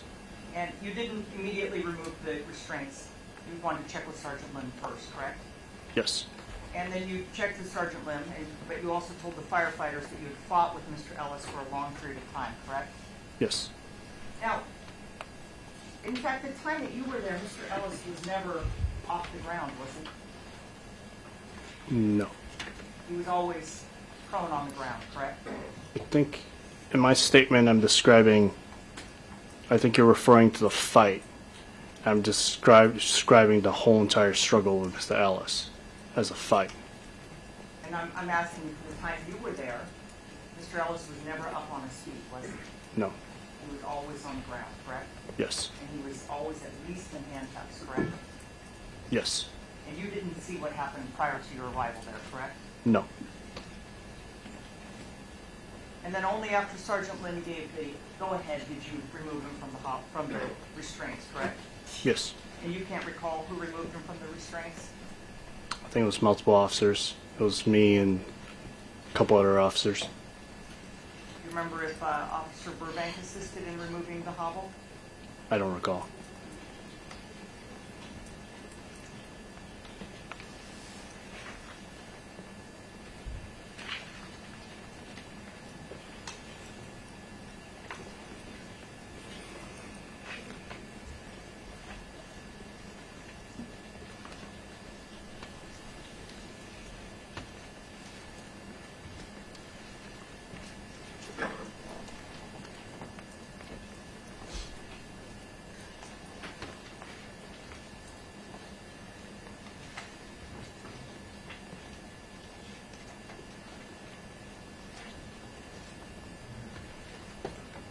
Officer Rankin, would you agree that when Mr. Ellis, when you rolled him back to his stomach after you did the sweep for weapons, he wasn't a threat to you, was he?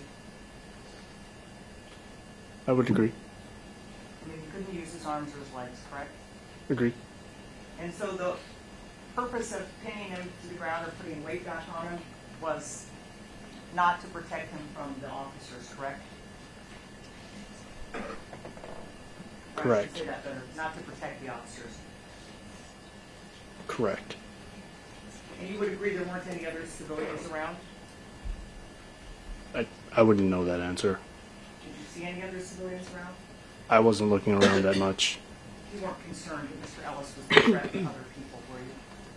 At that time, I don't think so.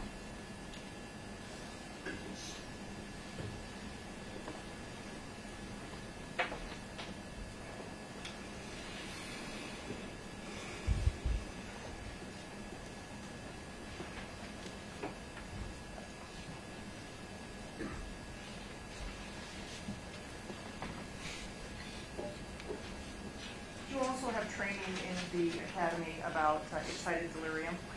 Yes. And And you learned that excited delirium is a medical crisis, is that right? Yes. And you agreed that you were taught that it was important not to put weight on someone who might have excited delirium? Were you taught that? I don't recall. Do you recall being taught that in fact you should, best practice would be not to restrain somebody who has excited delirium? I don't recall that.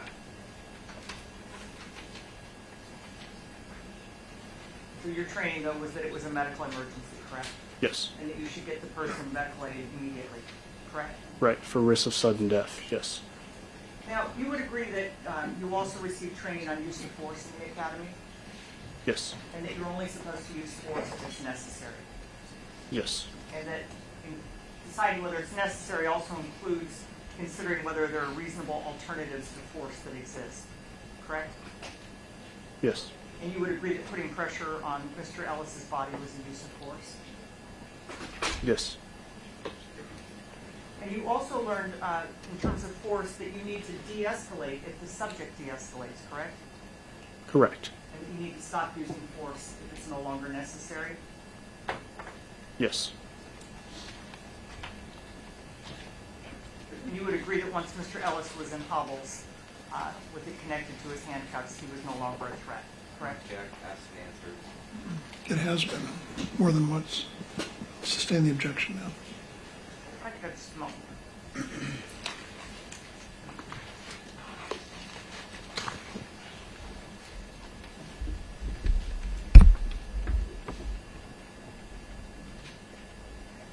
I don't have anything further, thank you. Okay, Mr. Burton? Yes, thank you, Your Honor. Officer, good afternoon. You've been on the stand for a couple of hours today describing what occurred back March 3rd of 2020. From the time that you arrived there at the scene that evening until the time the fire took control and started rendering aid to Mr. Ellis, how much time did that take? I mean, learning in the course of the trial or what I knew back then? What you knew back then? I don't know back then. Throughout the various aspects of the treatment that you provided to Mr. Ellis, were you following the training that you received just a short period of time? As best as I could. And you were asked a question just a few minutes ago about the de-escalation techniques that are to be used in a situation where use of force is being called, correct? Yes. And when Mr. Ellis was not struggling, you were not resisting, correct? Yes, sir. You had him on his side, correct? Yes, sir. He started to thrash around again, Yes, sir. and you put him back down in the prone position, Yes, sir. correct? And you talked to him throughout the entire time that you were there, correct? Yes. And throughout that time, you said, don't resist, relax, breathe. Throughout the period of time you were with Mr. Ellis. Yes. And was that consistent throughout the time that you were with him? Yes. When you initially arrived there with Officer Ford, you saw Officer Burbank and Officer Collins struggling with Mr. Ellis. Yes. Correct? And he was basically thrashing the two of them, correct? Yes. Such that you didn't realize that there was any handcuffs on Mr. Ellis at the time that you initially arrived there. Yes. When you arrived, you saw that there was actually handcuffs on his back behind him, correct? Yes. And you saw that Officer Collins had one leg Yes. and was trying to restrain it, correct? Yes. Officer Ford then tried to restrain the other. Yes. And the two of them are working as hard as they possibly can to stop him from moving or wrecking, correct? Yes. Then you went to the side of Mr. Ellis and stayed on the right side of him. Yes, sir. And you said that at that point in time, Officer Burbank was straddled over him, correct? Yes. He had his hands on top of Mr. Ellis's hands, correct? Yes. And his hands were in front of him. He wasn't sitting on his hands. No, he was not. And so he was back on the lower, on his buttocks of Mr. Ellis. That's what I recall. And, Yes. and you were on the side of him, the right side. Right. And then Officer Burbank got bucked off as Mr. Ellis was thrashing around.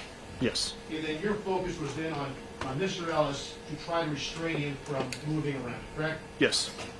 From that point forward, until you saw Officer Burbank speaking with Officer Lynn, or Sergeant Lynn, did you see Officer Burbank at any point in time?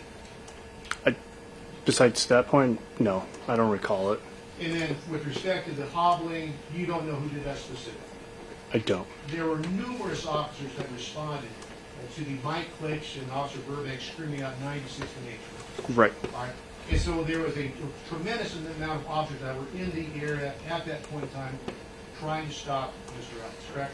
Right. And eventually, he was restrained not only with the handcuffs, but also with the hollows, correct? Yes, sir. And then you then would do the put pressure on him, take pressure off, so long as Mr. Ellis was complying with the requirements that you submitted. Yes, sir. Right? And at that point in time, the treatment and the use of force that you used, was that what you've been trained to use? Yes, sir. And then Sergeant Lynn came over and you asked him permission to uncuff Mr. Ellis when medical asked them to be uncuffed, correct? Yes, sir. And why was that? Because of the fight and how long he struggled with us, I was worried about the firefighters. I was worried that he could possibly start struggling with us again. And then on top of that, Sergeant Lim was in charge of the scene. I wanted to make sure that it's cleared through him. And is that part of your training as well, to listen to the superior officer? Yes. Protect these type of situations? Yes.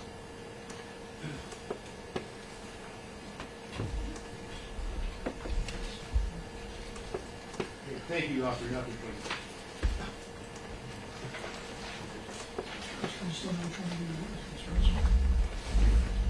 Good afternoon, Officer Rankine. Good afternoon, sir. How you doing? All right. So what you described, hearing Mr. Ellis say he couldn't breathe, I think twice, after both direct across, was in a calm, normal voice. Yes, sir. And if I understand, you're not sure who else would have heard that, is that right? Yes. But we know at least Officer Ford is present when that happens. Yes. Officer Burbank is present. I assume so. You didn't see him I didn't see him. relative to that statement. Right. Yes. And Officer Collins is still present? I would assume so. Yes. And you didn't see him when that statement was made? I didn't. All right. And Ms. Heath asked you repeatedly if you told any other officers about Mr. Ellis saying he couldn't breathe, right? Yes. Well, Ms. Ford didn't tell any other officers that you heard him say he couldn't breathe either, did you? I think that's what he testified to. Yes. I think it's very analogous to the question you asked him about what Mr. Ford, Officer Ford said or didn't say, so I'll allow the question and answer to stand. That's based on his personal knowledge. Well, you asked him about how Ford testified. So is Mr. Hosser. Right, Mr. Ford testified that he heard what you heard, right?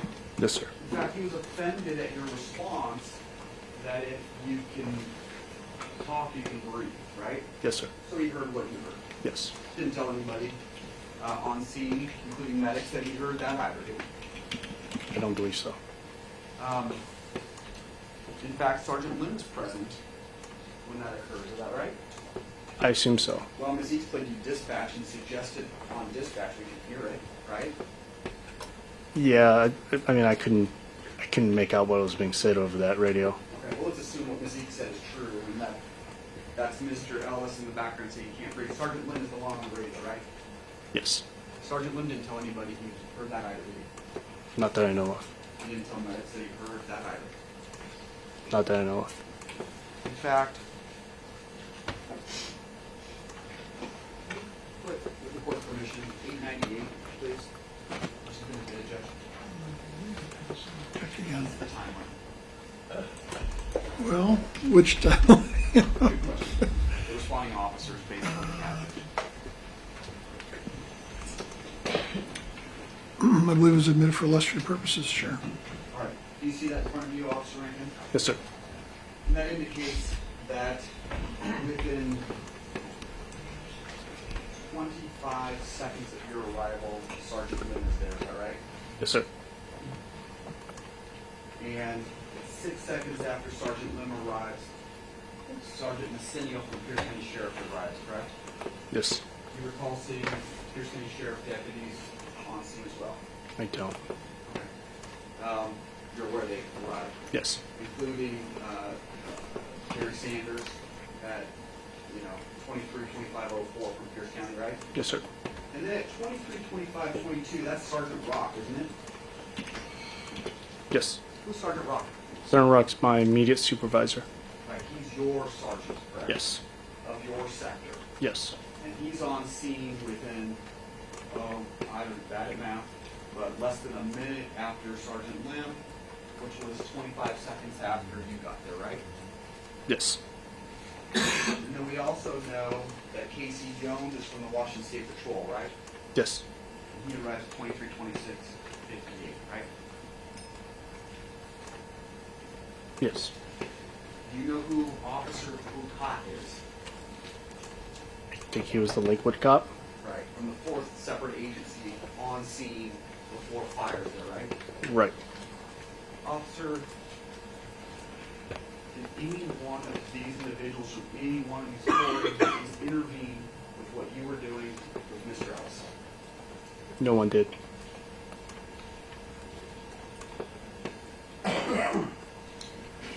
In fact, we've heard that Casey Jones from Washington State Patrol, at least through the state's experts, observed Mr. Ellis smashing his face into the ground. Is that what you were talking about when he was thrashing himself around? I don't know. I mean, it could be similar, but I don't know how else to describe it besides he was just trying to do a little wiggle worm and described it as best as I could. Okay. And Officer Farinas, you now know applied the spit hood, right? Yes. And Officer Farinas did not arrive on scene for more than 3 minutes after you arrived. Is that right? According to the captain. Yes. Do you know when he applied the spit hood relative to his arrival? I don't. Do you know who was present when he applied the spit hood? I don't. Okay, but what you do know is that once hobbles were applied, Officer Collins was relieved from contact with Mr. Ellis, right? Yes.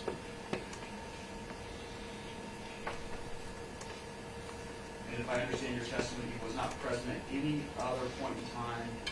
Sorry, that he didn't have any further contact, physical contact, with Mr. Ellis after the hobbles were applied. Is that right? Yes. I don't recall him. Ms. Eads asked you on cross-examination whether all these other officers were present were armed. Do you remember that? Yes.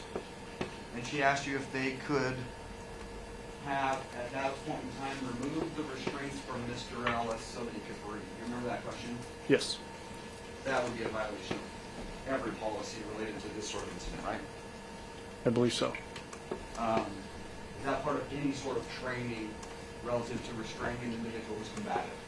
No. In fact, she suggested that once Mr. Ellis says he can't breathe, you should have done something different. Remember that? Yes. In fact, your training is you can't do something different because you have to control and restrain Mr. Ellis until aid can be treatment, right? Correct. So was it a reasonable alternative to remove the cuffs and have him stand up like Ms. Eads suggested? No. Under what circumstance would you remove the cuffs and lift Mr. Ellis up so he could stand up?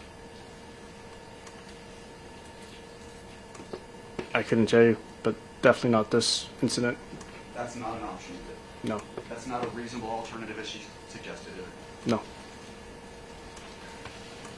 In fact, all you can do until aid gets there is mediate your use of force with this level of resistance that Mr. Ellis is exhibiting, correct? Yes, sir. Is that what you did? Yes, sir.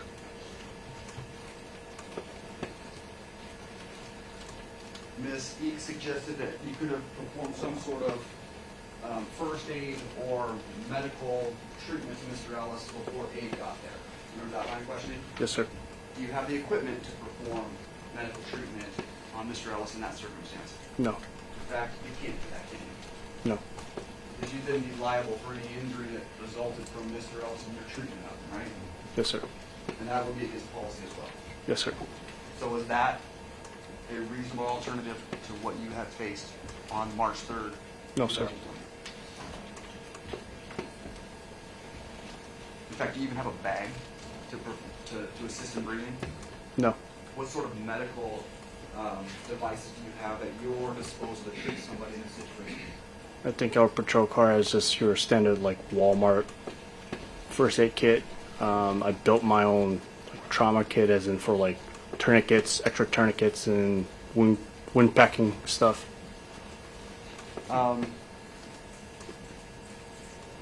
These hindsight suggestions by Ms. Eads, were those available to you at the time this occurred? Object, this is argumentative, Your Honor. Overruled, you may answer. This situation is so dynamic that what she suggested, it did not make much sense to me at that time.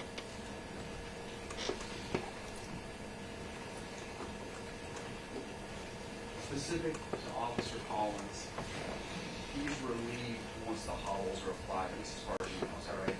Yeah, I believe so. Didn't see him contact Mr. Ellis again, right? No. And once the hollows were applied, Mr. Ellis was alive, right? Yes.